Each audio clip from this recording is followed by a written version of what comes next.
Good morning student. पिछली class में हम राइस क्रॉप के बारे में पढ़ रहे थे, तो राइस के फ्लोवर बायोलॉजी के बारे में पिछली क्लास में पढ़ा था। आज अपने पढ़ेंगे राइस की ब्रीडिंग हिस्ट्री। तो राइस की जो ब्रीडिंग हिस्ट्री है वो क्या थी। तो राइस के अंदर जो सबसे पहले जो वैरायटियों का सिलेक्शन करना और उनका मल्टीप्लेक्शन करना 20वीं शताब्दी के अंदर स्टार्ट हुआ। तो जब इनकी और उससे प्योर लाइन से वैरायटियाँ डेवलप होनी स्टार्ट हुई। जब इनकी वैरायटियाँ जब डेवलप स्टार्ट हुई तो उनके मोस्टली हर कंट्री के अंदर इनके एक ही सेंटर होते थे जहाँ इनका सारा देख रेख होता था और इन वैरायटियों का स्टॉक होता था, जिससे इनके क्या नंबर ऑफ जितनी वैरायटी थी वो अधिक हो गई, उसको संभालना टिपिकल हो गया। तो इंडोनेशिया ने इसके लिए multi locational testing centre start किए, तो जिसके अंदर ये जितने भी प्योर लाइन से डेवलप या सिलेक्शन से की वैरायटियाँ जो डेवलप हुई इनकी देख रेख करना इजी हुआ। तो इसी मल्टी लोकेशनल ट्रायल सेंटर को फिर पूरे वर्ल्ड ने धीरे धीरे अपनाया और इसको यूज़ करना स्टार्ट किया और डिफरेंट कंट्री के अंदर डिफरेंट मल्टी लोकेशनल सेंटर खोले गए। तो और इसके बाद क्या हुआ, जो राइस की जो सेमी ड्राफ्ट वैरायटी राइस की थी उसका इंट्रोडक्शन हुआ और राइस की जो कल्टीवेशन है उसके अंदर एक क्रांति आई। तो सबसे पहले ताइवान के अंदर जो सेमी ड्वार्फ वैरायटी थी TN1 डेवलप की गई, जो ताइवान के अंदर डेवलप की गई। और इस वैरायटी के अंदर जो जीन था वो DGO जीन था, जो सेमी ड्वार्फ वैरायटी का सोर्स माना जाता है। तो इस वैरायटी जो डेवलप की और इसका ग्रो किया गया था, तो राइस के अंदर प्रोडक्शन बहुत ज़्यादा इंक्रीज होने लग गया।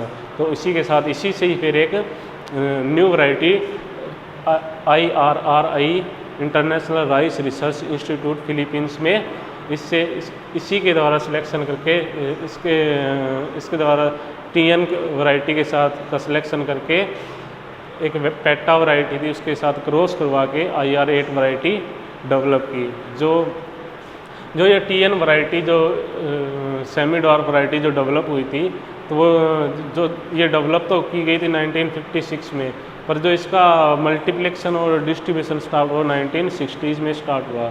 तो इसी से भी TN1 वैरायटी से ही कुछ IR8 वैरायटी डेवलप की गई। वो कहाँ डेवलप हुई? International rice research institute Manila Philippines के अंदर इस वैरायटी को डेवलप किया गया।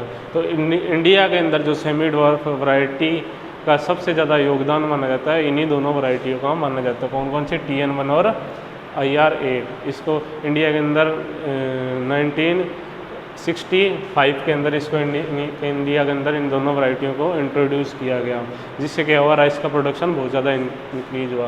तो 1965 में ही एक all India coordinator research project on rice start किया गया, जिससे इन दोनों वैरायटियों से कुछ सुपीरियर वैरायटियों का सिलेक्शन करके फिर जो उनको ग्रो किया गया। ये पद्मा और जया वैरायटी थी, वो all India coordinator research project के द्वारा इंडिया के अंदर डेवलप की। वो इन्हीं इंट्रोड्यूस वैरायटी थी जो IR8 और TN1 इन्हीं से सिलेक्शन करके वैरायटियाँ बनाई गई। इनका प्रोडक्शन था जो इनसे भी अधिक था। इसके बाद क्या हुआ, जब जितनी भी ये सिलेक्शन वैरायटियाँ इंडिया के अंदर सेमी ड्वार्फ वैरायटी की राइस की ग्रो होने लगी, जिससे प्रोडक्शन क्या हुआ, बहुत ज़्यादा इंक्रीज हुआ। धीरे धीरे क्या हुआ, इनके अंदर डिजीज़ आने लग गए, इंसेक्ट पेस्ट आने लगे, जिससे इसकी क्वालिटी और प्रोडक्शन डिक्रीज होने लग गया। और एक लिमिट के बाद इसका प्रोडक्शन इंक्रीज होना एक तरह से रुक सा गया था, एक लेवल तक इंक्रीज हुआ। उसके बाद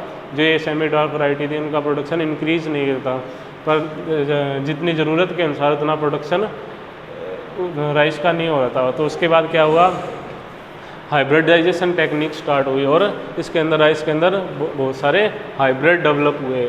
तो सबसे पहला जो हाइब्रिड डेवलप किया गया वो चाइना के अंदर डेवलप किया गया। वो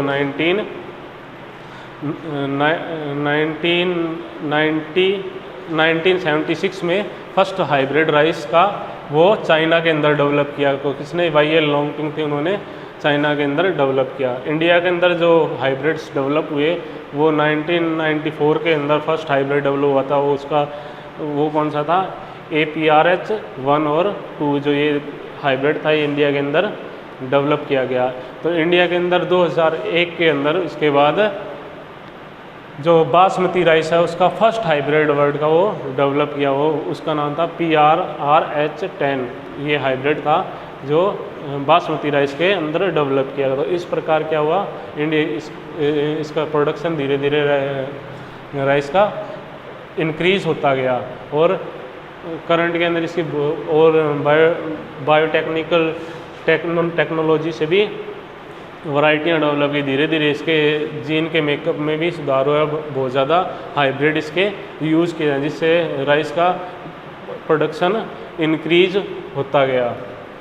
तो ये क्या होगी, राइस की ब्रीडिंग हिस्ट्री होगी। अब पढ़ेंगे अपने इसके ब्रीडिंग ऑब्जेक्टिव क्या क्या होते हैं राइस में। तो जो राइस होते हैं उसके ब्रीडिंग ऑब्जेक्टिव क्या होंगे, हाई यील्ड और स्टेबिलिटी, मतलब हाई यील्ड वैरायटियाँ डेवलप करना और स्टेबिलिटी डेवलप करना उन वैरायटी मीन्स वो किसी भी न्यू एरिया के अंदर या पूरे इंडिया के अंदर कहीं भी ग्रो करे तो उसका प्रोडक्शन भी डिक्रीज ना हो, उसके अंदर स्टेबिलिटी लाना, ऐसी वैरायटियाँ डेवलप करना। सेकंड है फोटो इंसेंसिटी, ऐसी वैरायटियाँ डेवलप करना जो रबी और खरीफ दोनों सीजन के अंदर ग्रो की जा सके। नेक्स्ट है मैच्योरिटी, डे ऑफ मैच्योरिटी को क्या करना, कम करना, नंबर्स ऑफ डे कम करना।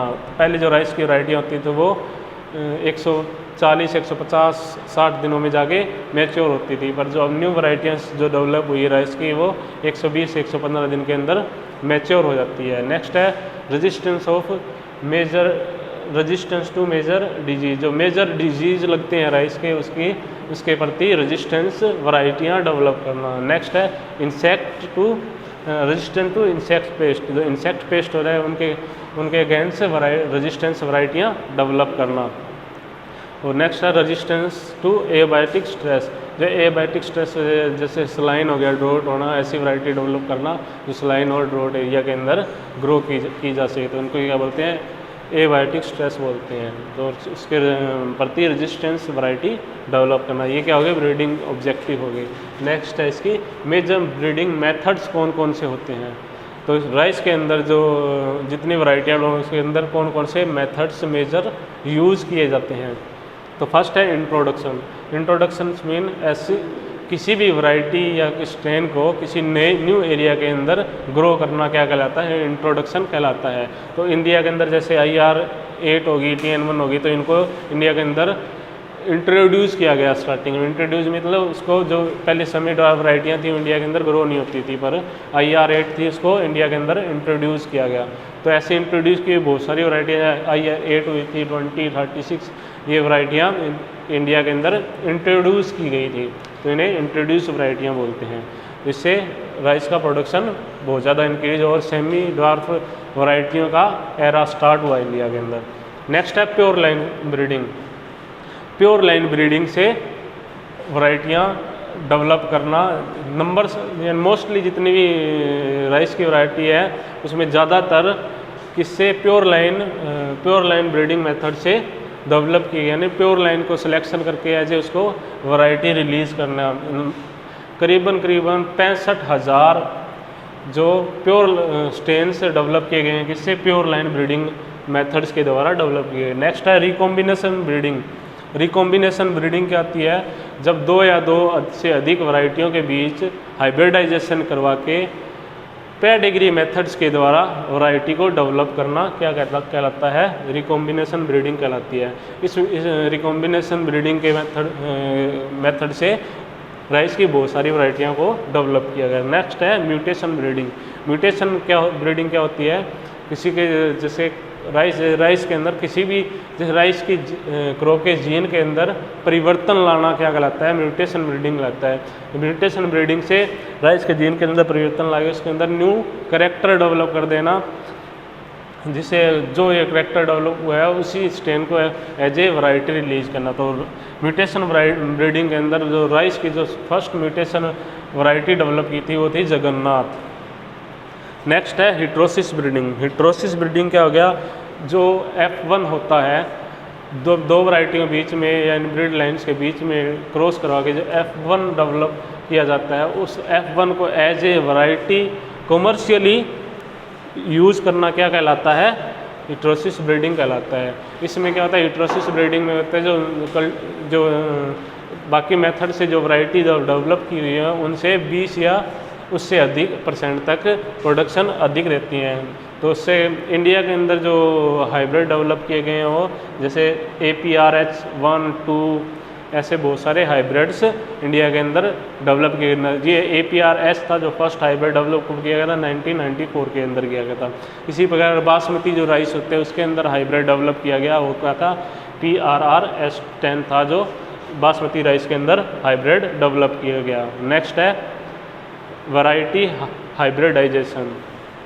वैराइटल हाइब्रिडाइजेशन क्या होता है, जैसे इंडिजिनस वैरायटी को एक्जोटिक वैरायटी के साथ क्रॉस करवा के उसके करैक्टर इंडिजिनस वैरायटी के अंदर ट्रांसफ़र करना क्या कहलाता है, वैराइटल हाइब्रिडाइजेशन कहलाता है। इस मेथड से भी जैसे इंडिया के अंदर जो टॉल वैरायटी थी उनके अंदर सेमी डॉर्फ वैरायटी के साथ क्रॉस करवा के उनके जो करैक्टर थे, जो एक्जोटिक वैरायटी थे उनके करैक्टर इंडियन वैरायटी थी उनके अंदर ट्रांसफ़र करना, उस मेथड से भी बहुत सारी वैरायटियाँ डेवलप की। एक होता है डिस्टेंस हाइब्रिडाइजेशन। डिस्टेंस हाइब्रिडाइजेशन क्या होता है, जैसे कल्टीवेटेड स्पीसीज़ होती हैं उनके अंदर बहुत सारे डिजीज और इंसेक्ट आ जाते हैं, तो उससे क्या होता है, प्रोडक्शन और क्वालिटी उस क्रॉप की डिक्रीज़ हो जाती है। तो उसकी प्रोडक्शन और क्वालिटी को दोबारा कैसे स्टेबल करें, तो उसके लिए क्या होता है, रेजिस्टेंस जीन खोजा जाता है। जितने भी क्रॉप्स होती हैं जो उनकी वाइल्ड स्पीसीज होते हैं उनके अंदर मोस्टली के अंदर ऐसे रेजिस्टेंस जीन पाए जाते हैं जो उस डिजीज और इंसेक्ट के प्रति रेजिस्टेंस होते हैं। तो कल्टीवेटेड स्पीसीज में वाइल्ड स्पीसीज के जीन को ट्रांसफ़र करना क्या कहलाता है, डिस्टेंस हाइब्रिडाइजेशन कहलाता है। तो इस मेथड से भी बहुत सारी राइस की वैरायटियाँ डेवलप की गई। तो ये अपने क्या हो गया, राइस क्रॉप होगी। तो ये राइस क्रॉप आज कंप्लीट होगी। बाकी अपने नेक्स्ट क्रॉप है जो अपने नेक्स्ट क्लास में पढ़ेंगे, नेक्स्ट लेंगे अपने जूट क्रॉप है उसको अगली क्लास के अंदर पढ़ेंगे। तो ये अपना आज का टॉपिक है, ये समाप्त हो गया। Thank you.